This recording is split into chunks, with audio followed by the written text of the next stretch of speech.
Hello everyone and welcome. In this video I'm going to walk you through how to sharpen videos on our site on our projects.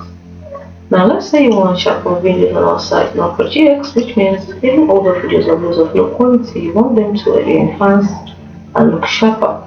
Well, that means you want to use the lucid mode feature and you want to do it for all sites at all times. So how do you do that? From the home menu, right click, click on settings, choose features. From the left menu, right menu, scroll all the way down until you see lucid mode.